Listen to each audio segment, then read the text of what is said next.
El sistema de emisoras Atalaya presenta su programa El Personaje de los Viernes, bajo la conducción del ingeniero Andrés Mendoza Paladines. Anécdotas, recuerdos y vivencias especiales. Esto es El Personaje de los Viernes, por los 680 kHz de Atalaya, una potencia en radio. Bienvenidos.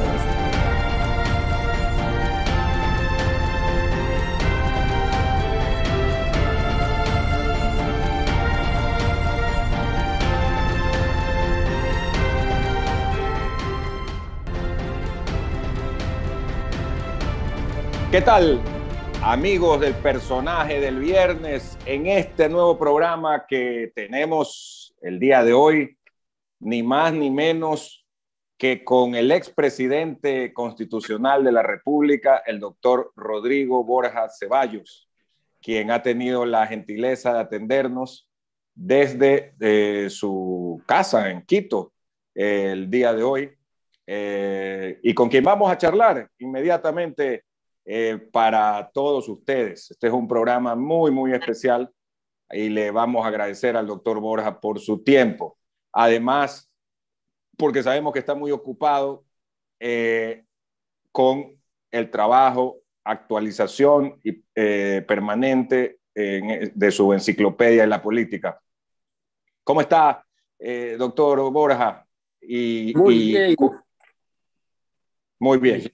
Ingeniero Mendoza, me alegra mucho de saludarle, Igual. de verle a la distancia, y estoy listo para el diálogo que usted quiera promover, con nuestro respeto para todos los oyentes.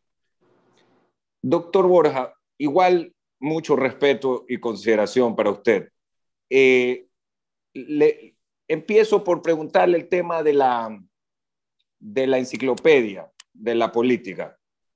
Yo le decía antes del programa que tengo aquí un tomo que usted, aquí lo vemos, que usted tuvo la gentileza de regalarme cuando en el año 97 hicimos una entrevista. Justamente en esa época no había toda esta tecnología y lo hacíamos con grabadora manual. En una de las primeras ediciones, es más, aquí dice primera edición, 1997. Es correcto, ¿no? Correcto, sí. Correcto. ¿Qué pasó de ahí en más? Primero, la enciclopedia fue un tremendo éxito. Hubo varias ediciones escritas, pero usted me contaba que ahora ya no entra en papel y tiene que hacerse todo vía digital en internet. Sí, claro. Bueno, pues a los 3 días de entregada la presidencia, me dediqué a escribir la enciclopedia, porque yo ya tenía derecho a la jubilación y entonces hice las gestiones para jubilarme. Tuve una pequeña renta con la cual pudimos vivir muy bien mi esposa y yo, y los hijos que eran pequeñitos en ese tiempo. Y entonces me dediqué todo el tiempo hasta las 2 en punto de la noche, en que mi mujer ya me gritaba que baje a dormir. Y entonces me dediqué a escribir la enciclopedia, que hoy ha pasado de las 60,000 páginas. Es un libro muy grande, pero yo sigo todas las noches hasta la medianoche, hasta que mi mujer ya me llama, sigo escribiendo nuevos capítulos y nuevos textos y ampliando los que existen de mi enciclopedia, que está en internet y cuya entrada es absolutamente gratuita. Ah, es gratuita, eso le quería preguntar. Sí. O sea, cualquiera podemos ingresar. Claro, no cuesta un centavo ingresar a mi enciclopedia. Y ahí, en la enciclopedia, cuando se la abre en internet, aparece un espacio donde usted puede escribir el texto que desea leer. Por ejemplo, quiere saber quién fue Abraham Lincoln o algún otro personaje de la historia. Entonces pone en ese lugar Abraham Lincoln, aplasta un botón. Ajá. Y ahí le dicen las páginas de la enciclopedia en donde yo me refiero a este personaje norteamericano que fue presidente de los Estados Unidos hace muchos, muchos años. Doctor Borja, ¿y cómo? A ver, el tomo que la original tiene 1000 páginas aproximadamente, 1039. Usted me dice que actualmente, ¿cuántas páginas tiene la enciclopedia? 60.000 de esas páginas. 60.000. O sea, que significa que usted permanentemente la ha ido ampliando. Claro, porque yo soy jubilado, tengo una pensión de jubilación. Claro. Entonces no he tenido que volver a ser abogado para financiar mi existencia y la de mi familia. Entonces me he dedicado a escribir este libro que pasó hace pocos días de las 60.000 páginas, pero páginas no de un libro, sino de una enciclopedia, que serían como 80 o 90.000 páginas de un libro normal. Ese ha sido mi trabajo. Mi mujer ya creía a veces que yo estaba loco porque un amigo me invitaba a almorzar y yo me excusaba. Y ella me decía, ¿pero por qué te excusas? Y entonces yo le respondía, porque pierdo 4 horas de trabajo.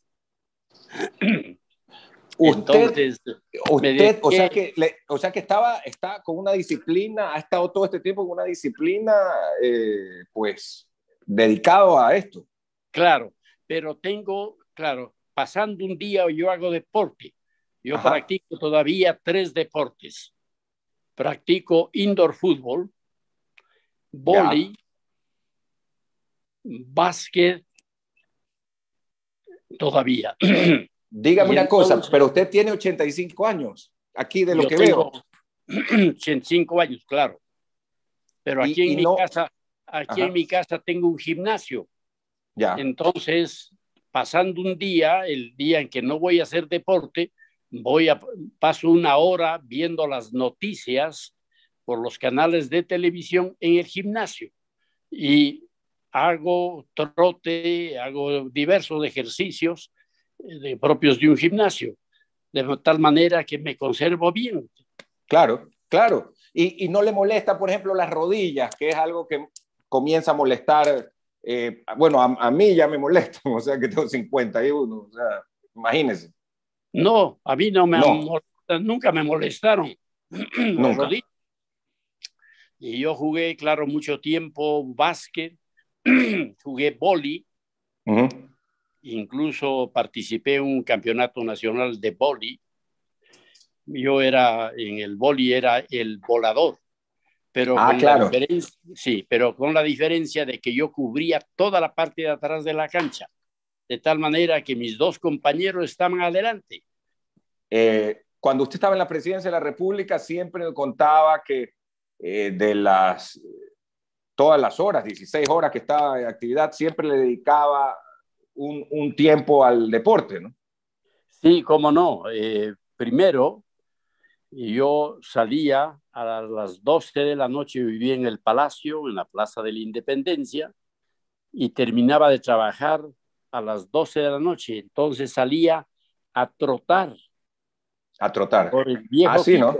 Por el viejo Quito, me iba por la calle Chile, subía para arriba, me iba a la Plaza de Santo Domingo, en fin, haciendo trote. Ahora el trote dejé por insinuación de Fidel Castro. ¿Por qué? Fidel Castro, sí. Porque él estaba enterado de que yo trotaba y me dijo, no trotes, chico, porque a la larga se te dañan las rodillas. Tú puedes, y me decía, tú vives en Quito con pendientes muy, muy fuertes, tú puedes tener las mismas pulsaciones en el corazón sin trotar, sino caminando rápidamente. Entonces cambié el consejo de Fidel y entonces yo salía de la presidencia y me iba a las partes altas de Quito a la medianoche durante 1 hora y solamente me asusté una noche en que al entrar a la Plaza San Francisco retorné a ver y vi que me seguían 3 sujetos con metralletas a la medianoche. Mire usted. Di la vuelta para enfrentarlos y cuando me acercaba me gritaban, presidente Borja, somos del Canal 1 de Bogotá. Ya. Y creíamos que no era cierto. Para un colombiano esto no podía ser cierto, que un presidente salga a caminar absolutamente solo, sin guardaespaldas, usted sin salía solo. Completamente solo. ¿Ah? Sin guardaespaldas. Y no le decía nada a la gente de la seguridad. No, bueno, ellos tenían la orden de quedarse durmiendo y descansando en el palacio. Entonces yo salía trotando durante 1 hora y retornaba. Después ya dejé el trote por consejo de Fidel. Y entonces hacía el mismo ejercicio, pero caminando rápidamente. Entonces iba a las partes altas de Quito y iba por la avenida 24 de Mayo. A esa hora no había nadie y así caminaba. Ya le cuento que solamente me asusté una vez en que vi que me seguían 3 tipos con metralletas. Me di la vuelta, pero no eran metralletas, sino que eran cámaras, aparatos de la televisión que yo en la noche veía como metralletas. Entonces nos sentamos en la Plaza Grande a hacer una entrevista con el canal de televisión número 1 de Bogotá. Y ahí nos reímos mucho, porque yo dije, yo creí que ustedes me iban a asesinar y no tenía arma, así que decidí enfrentarlos. Y claro, me vino la felicidad cuando me enteré de que no tenían metralletas, sino los aparatos de la televisión. O sea que usted fue un precursor varios años antes que Bill Clinton, que se acuerda que puso de moda eso que el presidente de Estados Unidos corría por la capital de ese país. Usted lo hizo algunos años antes y además sin guardaespaldas, porque Clinton sí corría con toda la gente del servicio secreto ahí. Sí. No, pues no. Mis decanes tenían que quedarse y los guardaespaldas que había en el palacio se quedaban descansando mientras yo salía a hacer este ejercicio, porque yo siempre he sido deportista, pero en la presidencia no podía hacer deporte, no tenía el tiempo necesario, salvo a la medianoche. Yo trabajaba todos los días hasta las 12 de la noche. Todavía tengo esa costumbre, yo trabajo en mi enciclopedia hasta las 12 en punto de la noche, en que mi mujer ya me llama a que vaya a dormir. ¿Y a qué hora se despierta? Me despierto a las 7 de la mañana. 7 de la mañana. O sea que sí, todo el día está activo. Sí, claro, tengo yo esta... Ustedes pueden ver, pues, esta energía. La enciclopedia ya tiene 60,000 páginas, es un libro enorme. Pues. Enorme. Yo tengo un recuerdo, una anécdota de hace unos 2 o 3 años. Estaba en los Estados Unidos, en un almacén, Target, me parece que es Target, y estaba con mi esposa y de pronto me dijo, el que está sentado ahí es el doctor Rodrigo Borja, es Rodrigo Borja. Y me le acerqué a saludarlo. Recién la SPOL, la Escuela Politécnica Litoral, le había dado un muy merecido homenaje, que lo transmitimos por Radio Atalaya. Y me acerqué, conversamos y me dijo, sí, es que estoy esperando a mi esposa que está aquí haciendo unas compras. Mi hija vive acá en Estados Unidos. Y esta mañana me jugué 2 sets de tenis. Me quedé impresionado. Sí, sí, sí. Bueno, yo sigo practicando deporte. Juego tenis, vóley e indoor fútbol. ¿E indoor fútbol como que con la pelota chica? No, la pelota es normal, con la pelota 5. Normal. Sí. O sea, quiere decir bajo techo. No, es en campo abierto. Ah, en campo abierto. Pero es un equipo de 5 integrantes, no de 11. Ya. Guardameta y 4 jugadores.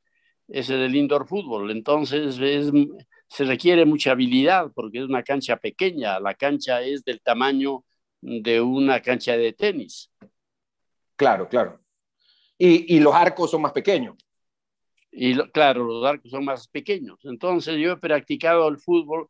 Yo jugaba en un equipo que era el segundo mejor de Quito, que se llamaba Crack. El Crack. Entonces yo era centro delantero de ese equipo. Y yo después, cuando se inventó el indoor fútbol, entonces me dediqué al indoor fútbol. y jugaba en un equipo de amigos que se titulaba Comenzó el baile. Ya. Y entonces Así se llamaba el equipo. Comenzó el baile se llamaba. Mira. Y entonces jugábamos ahí con varios jugadores muy buenos y hacíamos frente a un equipo llamado Bonrisky Dodge, que era formado por gigantes, en cambio, el Chiquitón Holguín, Marcelo Holguín, el basquetbolista. Gigante. Gonzalo Leas, 2 metros de alto ambos. Imagínate, En gigantes. fin, sí, y ahí jugaba también Gonzalo Ceballos, llamado Patayucha. Claro. Sí. Claro. Oiga, y a propósito de lo que estamos conversando, me llamó la atención que usted mencionó que estaba sin armas. ¿Que estaba aquí? Cuando estaba trotando y vinieron estos que parecían que tenían metralletas, ¿no? Y que fue un canal de televisión de Colombia, De que Colombia. usted dijo, bueno, aquí estoy sin armas, bueno, y no andaba usted con custodia. En esa época, es mi pregunta, ¿usted sí, o sea, sabe manejar bien armas? Porque alguna vez me contó usted que desde chico usted aprendió a manejar en las haciendas y todo, ¿no? Claro, mi padre, cuando yo nacía, arrendaba una hacienda en el páramo de Cajas, entre Cayambe y Otavalo. Okay. Entonces, a los 2 meses de nacido, me llevaron por 7 años a esa hacienda. Entonces, yo mis primeros 7 años de vida crecí allí. Y claro, mi padre era arrendatario hasta que se metió en la revolución del 28 de mayo y para evitar ser apresado, como fue Leonidas Plaza, que eran los 2 dirigentes de la revolución contra el presidente Arroyo del Río. Ok. Entonces, mi padre se fue a caballo para pedir asilo diplomático en Perú. Entonces, no le creo. Desde Quito. Días. Ah, perdón. Desde Quito. Desde Lazo. Donde desde Lazo. Sus amigos, los señores Plaza, tenían una hacienda. Ajá, en Lazo. Ya, y entonces ahí le prestaron un caballo y mi padre se fue por los páramos por 29 días para llegar a territorio peruano y pedir asilo diplomático. Y entonces logró el asilo. Y claro, después de un año en que mi padre vivió solo allá, fue la familia, mi madre y mis 2 hermanitos chiquitos, fuimos a vivir en el barrio de Miraflores de Lima. Muy bonito. Y usted ya por esa época debe haber tenido, ¿qué? Unos 7, 8 años. 7 años, porque estaba en primer grado de primaria, sí. Su señor padre era don Luis Felipe Borja del Alcázar y su señora madre, doña Aurelia Ceballos Gangotén, a propósito, dentro de la información que tenemos aquí. Y usted se refería a José María Plaza, es José María Plaza Lazo, ¿no? Hermano del expresidente. Hermano de Galo Plaza, sí. Hermano de Galo Plaza. Todos del Partido Liberal. Bueno, no, Leonidas Plaza era independiente, él no era liberal, digamos, era de ideología liberal, pero no afiliado a ningún partido porque era militar. Ah, ya. Era mayor, tenía el grado de mayor. Mayor. Y entonces, no podía ser. Entonces él fue indispensable para la revolución porque estaba llamado a proporcionar el armamento de un cuartel que quedaba frente al antiguo aeropuerto de Quito. Ok, ya. El que estaba ya casi que en el centro hace unos pocos años. Y entonces, el joven presidente de la FEUE, que estaba metido en este alzamiento para votar a Arroyo del Río, fue el encargado de venir con una camioneta con las armas, las ametralladoras y los fusiles que traían la camioneta cubiertas de tamo. Simultáneamente había una conferencia de Leonidas Plaza sobre el tema del protocolo de Río en el Palacio Municipal, al lado del Palacio de Gobierno, que todavía existe frente a la iglesia de la Compañía. Ok. Y dio una conferencia, pero la idea era recibir las armas y con esas armas repartirlas entre los jóvenes que estaban dentro escuchando la conferencia y tomarse el palacio y asumir el poder. Pero la camioneta en la subida de la calle Olmedo se dañó. Se dañó. Entonces vino el policía de tránsito a pedirle que le colocara a un lado y el joven presidente de la FEWE le colocó a la camioneta, pero tenía el temor de que levantaran el tamo y encontraran las metralletas y los fusiles. Obvio, imagínense. Entonces se asustó y abandonó la cuestión. Y entonces no recibieron las armas, mi padre y Leonidas Plaza y todos los jóvenes universitarios que estaban llenando la sala esa enorme de sesiones. Ajá. No vieron las armas y entonces Leonidas Plaza alargaba y alargaba su conferencia sobre el protocolo del Río y le preguntaba a mi padre si ya llegaron las armas y mi padre le decía que no. No. Y entonces, bueno, terminó la conferencia y decidieron tomarse el palacio con las pistolas que tenían en el cinto. Pero claro, el palacio fue inmediatamente controlado por las Fuerzas Armadas. Leonidas Plaza cayó preso, estuvo 2 años en el penal García Moreno y mi padre logró salvarse por un taxista amigo que al pasar por la Plaza Grande le abrió la caja del taxi y mi padre se echó una plancha adentro y le cerró. Entonces salió por la plaza controlada por las Fuerzas Armadas, revisaron la parte de los pasajeros nada más y salieron. Entonces mi padre... No la cajuela, no revisaron la cajuela, claro. No revisaron la cajuela. Entonces mi padre pudo llegar, claro, después ya se pasó adelante y entonces se fue a la población de Lazo, antes de la Tacunga. Y allí era de los Plaza y ahí entonces le prestaron un caballo. Ahí es donde hacían los helados la Avelina, ¿no? Claro, exacto. La Avelina. Y entonces mi padre se fue a caballo por 29 días hasta llegar a territorio peruano, porque no podía ir por la carretera, sino que tenía que ir por los páramos. Incluso en ese viaje, en la provincia de Tungurahua, se encuentran en el páramo con un conjunto de militares que venían también a caballo. Entonces se paran a saludar y mi padre dice: ¿qué hacen ustedes por aquí? Estamos buscando al señor Luis Felipe Borja, y que era mi padre. Ajá. Y le fueron a decir. ¿Cómo así? Porque tiene orden de prisión porque intentó dar un golpe de Estado. Sí, estuve enterado de eso, me dicen, padre. Entonces tenía una botella de whisky en el caballo, les invita a tomarse unos traguitos a los militares, se pasan de trago los militares y entonces en medio de esa confusión mi padre sigue el camino a caballo hasta llegar a territorio peruano después de 29 días. Casi un mes, prácticamente un mes. Sí. Mire, qué anécdota tan increíble y cómo la política ha sido, especialmente en esta época, de hombres muy valientes, ¿no? Y terminó con la revolución del 28 de mayo, porque finalmente que se conmemora en estos días, a propósito que fue la gloriosa que salió Velasco Ibarra, el doctor Arroyo del Río. Sí. Sí, bueno, tremendo era, esa época era tremenda, ¿no? Tremenda. Y mi padre salvó gracias al taxista amigo. Gracias al taxista. Y no ha de haber habido a esa hora seguramente muchos taxis, ¿no? O sea, qué buena cosa.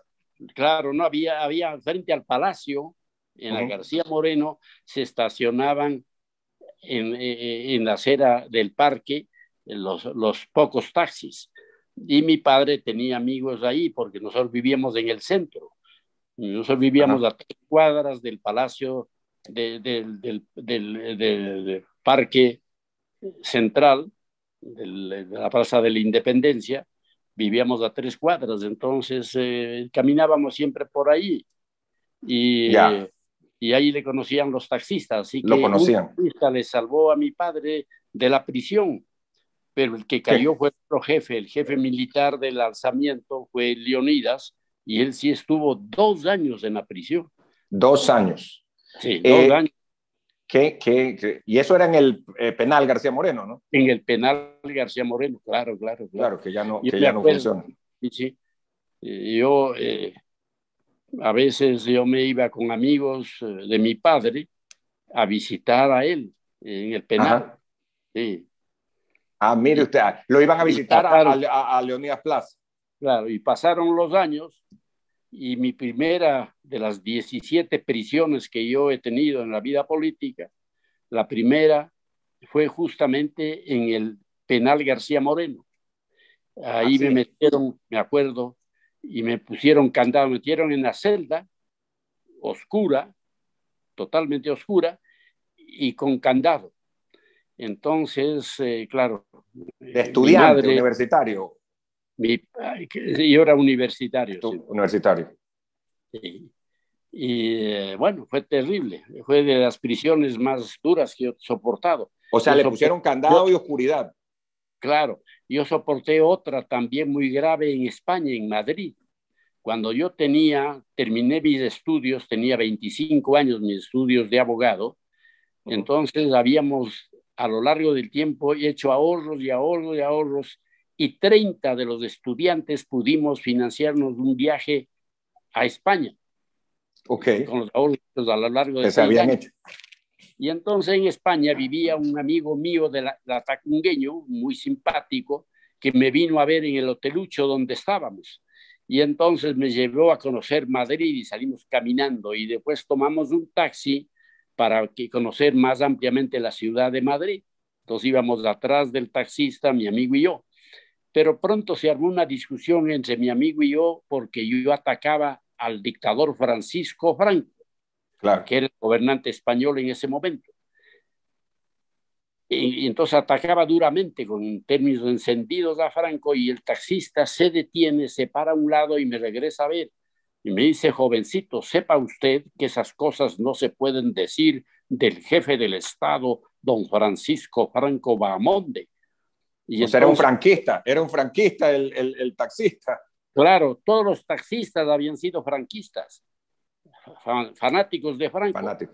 Y entonces siguió la discusión y el taxista paró en una plaza, una pequeña plaza, y cuando hacíamos la cuota para pagarle su dinero, se bajó y vino con unos señores altos que me dijeron, joven, bájese. ¿Por qué? Porque está usted detenido. Y entonces me metieron en un edificio, me bajaron por una escalerita oscura con linterna, 4 pisos. Y dentro de 4 Qué pisos miedo eso. me metieron en una celda que solo tenía un foco, pero apagaron el foco y quedé en la oscuridad absoluta. Pero antes de salir de la celda, ellos me metieron en una jaula metálica para perros, No donde le yo crees. estaba sentado, O sea, pequeñita. pequeñita, claro, con las rodillas casi en el pecho.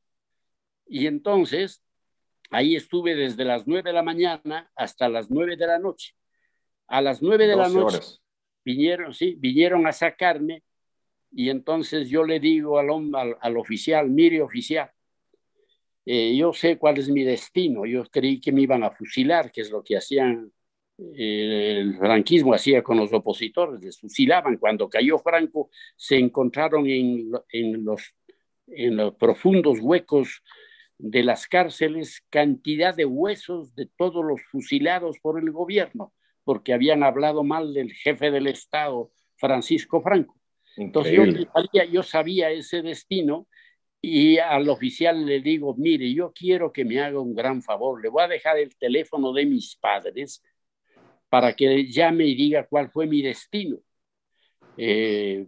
Porque ellos van a creer que he desaparecido, se van a enloquecer. Claro, No, así no es. sabe qué pasó con su hijo.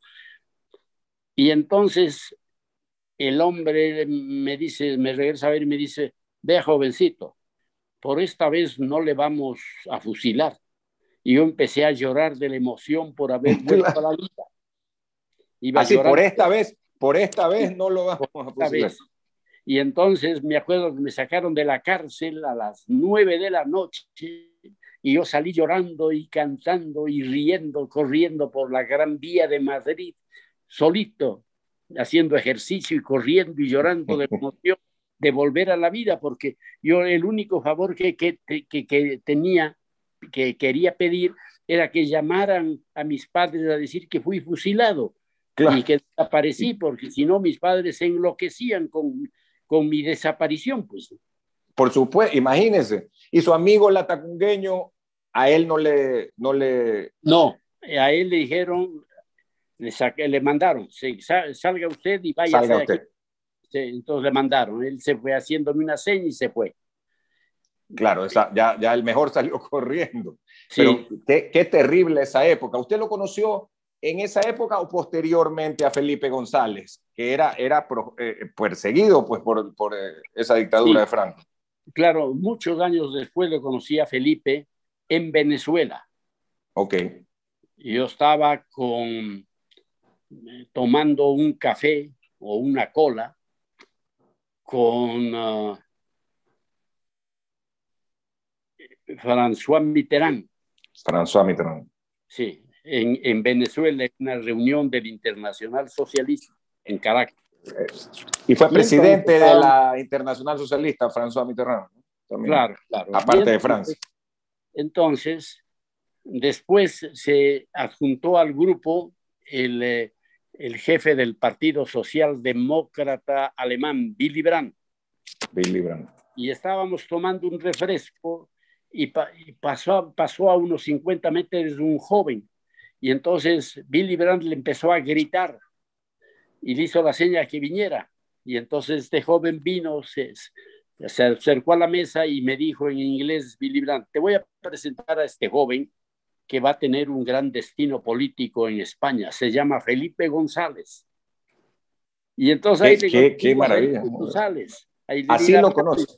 Desde ahí nació nuestra amistad con Felipe González. Porque, claro, años después, él fue gobernante de España. Con mucho éxito.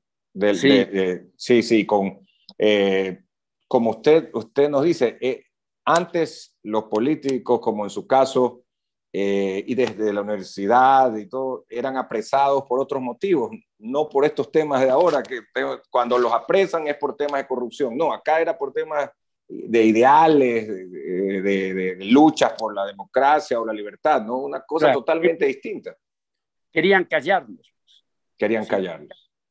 El criticar al gobierno dictatorial era un delito. Uh-huh. Y la suerte fue que no me mataron. Claro. Pasan los años y yo llego a la presidencia de la Facultad de Derecho de la Universidad Central, a la presidencia de los estudiantes de Derecho de la Universidad Central. Y entonces yo organizaba las movilizaciones, salíamos caminando desde la Facultad de Derecho en el norte de Quito y llegábamos a la Plaza Grande caminando y gritando contra el gobierno y dábamos los discursos ahí en el centro de la plaza, en el obelisco, parados ahí. Sí. Así que... iban ahí. ¿Y qué era? ¿Contra qué gobierno era esto? Ese tiempo era contra el gobierno del doctor Camilo Ponce. Camilo Ponce. Sí. Y entonces me apresan ahí, me llevan al cuartel de policía que queda pues cerca de la Plaza del Teatro, pasando la Plaza del Teatro en la calle, no me acuerdo del nombre de la calle, hay un cuartel de policía. Uh-huh. Y entonces me meten al cuartel, me bajan 3 pisos y me meten en una celda absolutamente oscura, que era un hueco nada más, era un túnel. Y dentro del túnel me meten en una jaula para perros y me ponen candado. Otra vez una jaula pequeñita. Sí, exactamente. O sea, era una práctica era una práctica de estos gobiernos para amedrentar, me imagino, Claro, como lo de España. Era una copia una lo copia. que hacía el falangismo en España, claro, una copia. Sí. Sí. ¿Y cuánto tiempo estuvo ahí en No, esa ahí ocasión? estuve solamente, me agarraron viernes, estuve viernes, sábado y domingo. Y el lunes a las 10 de la mañana me abren la puerta de la jaula para perros, me sacan y era que el subsecretario de gobierno se había enterado de la prisión y venía a sacarme del Ya, gobierno. personalmente. Personalmente, el subsecretario fue una gran gentileza y claro, y el gobierno no se había enterado, fue un abuso policial. No sabían ellos. Y No, no, no. sus padres se por eso enteraron. mandaron a sacarme. Claro, por eso lo mandan a sacar al subsecretario. Claro. O sea que usted estuvo 17 ocasiones preso. Claro, yo por estuve estos temas políticos. Claro, claro, claro. Pero en algunas prisiones, cuando cuando me metían en oscuridad total, las primeras veces yo sentía sensación de asfixia. Uh-huh. Incluso en Madrid me faltaba el aire y era cuestión nerviosa. Yo estaba Lógico. a 400 metros sobre el nivel del mar en Madrid, había mucho oxígeno, pero metido en una jaula para perros en cuclillas, tiene la sensación de falta de aire y es una cuestión nerviosa. Por supuesto, además que, como usted dice, ahí con esa posición, además no sabiendo lo que va a pasar, y el susto, lo oscuro y todo, Claro. A cualquiera lo pone nervioso, por decirle claro, algo suave, ¿no?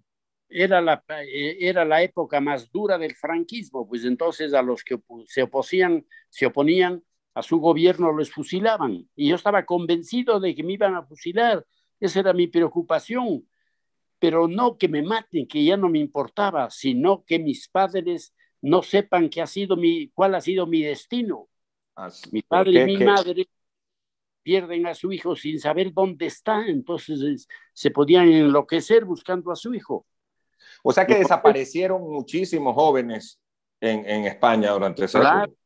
Se encontraron los huesos en los túneles, pues, cuando cayó Franco.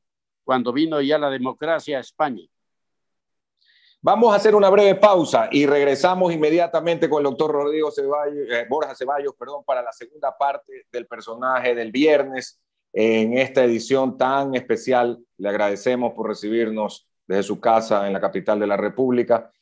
Volvemos inmediatamente, amigos. No se olviden que este programa se transmite hoy viernes a las 5:30, mañana al sábado a las 9 y el domingo se reprisa a las 7 de la mañana. Además, nos puede seguir a través del Facebook Live Radio Atalaya 680M y lógicamente, nuestro canal de YouTube que está aquí para que se afilien y nos sigan al Radio Atalaya TV.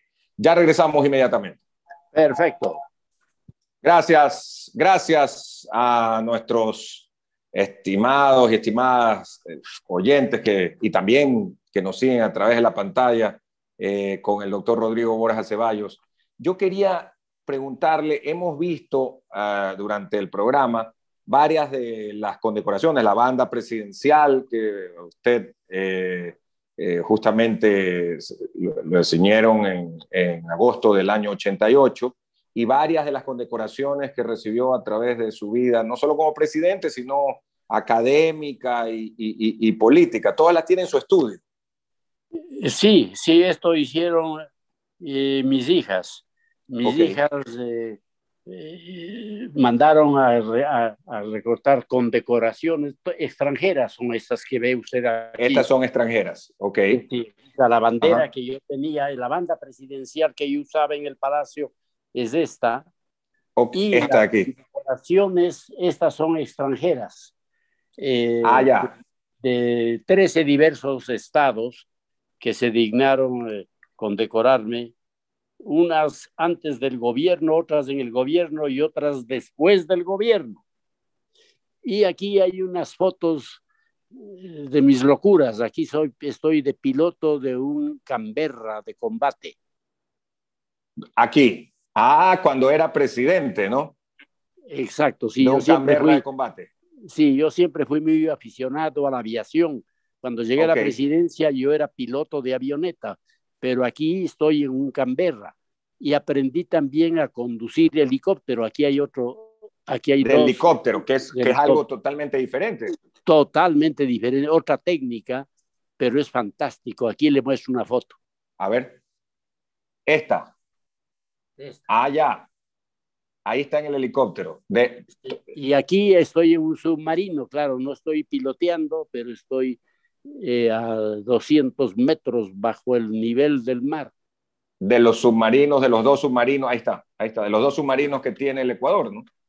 Ahí están. Exactamente, ahí estoy. Y arriba estoy conduciendo, ahí sí, porque yo de niño, es decir, de jovencito era tractorista de oruga, de un tractor de orugas, Ajá, en la hacienda. en la hacienda que arrendaba mi padre. Y entonces a los 10 años ya yo tractoraba en las vacaciones en las montañas del páramo de Cajas de la hacienda San Agustín, arrendada por mi padre. Y entonces cuando llegué al gobierno, metía un tanque y salí manejando, porque el sistema es igual, solamente que el tanque, es claro, es mucho más rápido, más ágil. Ajá. Pero el sistema es exactamente las palancas, los frenos para curvar, todo eso es igual. Aquí le muestro justamente cuando estaba conduciendo un tanque en Riobamba. En Riobamba. Ah, allá está pues el famoso cuartel del ejército, ¿no? En Riobamba, uno de los principales batallones, ¿no? Ahí está el tanque. Y ahí está conduciéndolo usted, ¿no? Claro, aquí estoy yo con anteojos, porque está haciendo, es durante el día, a pleno sol. A pleno sol. Sí. Qué bonita foto. Así han sido mis locuras. Oiga, y a propósito de eso, como dicen, lo que se hereda no se hurta. Su nieto, Juan Manuel Correa Borja, sí, heredó el gusto por esto, por la aventura, por la velocidad, claro. Y es un extraordinario piloto. Tuvo este lamentable accidente, gracias a Dios, estuvimos rezando incluso para que se recupere. Y él, con tan corta edad, ha sido o ha llegado a ser un piloto reconocido a nivel mundial, ¿no? Sí, sí, claro, no, es un gran piloto, es un piloto excepcional.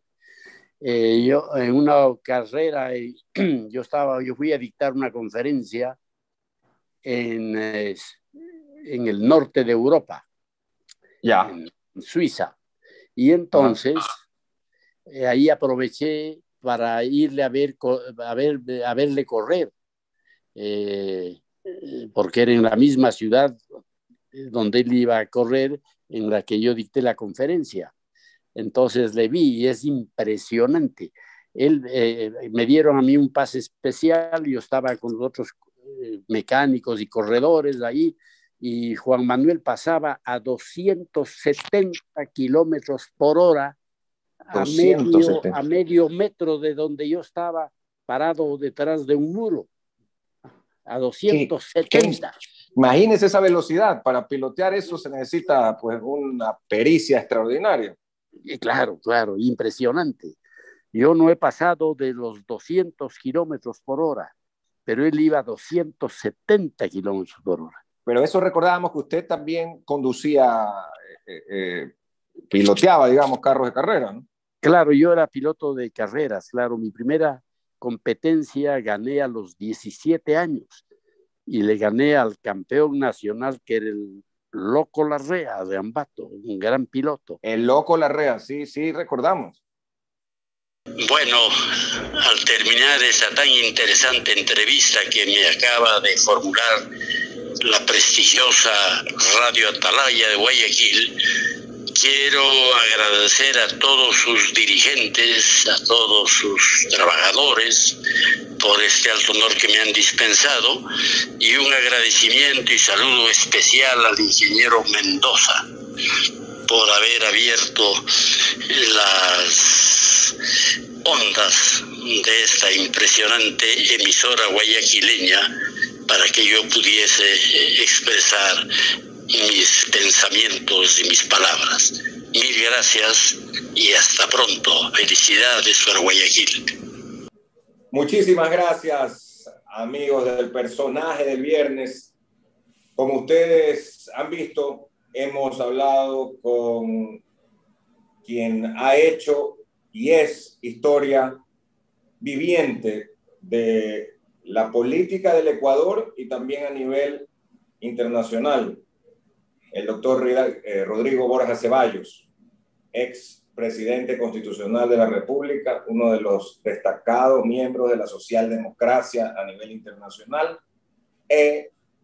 También, como ustedes lo escucharon y lo vieron, también enciclopedista de la muy prestigiosa y conocida Enciclopedia de la Política, que, como él nos decía, tiene más de 60.000 páginas a esta altura y que lo pueden seguir o buscar, consultar, googlear a través del internet de manera gratuita.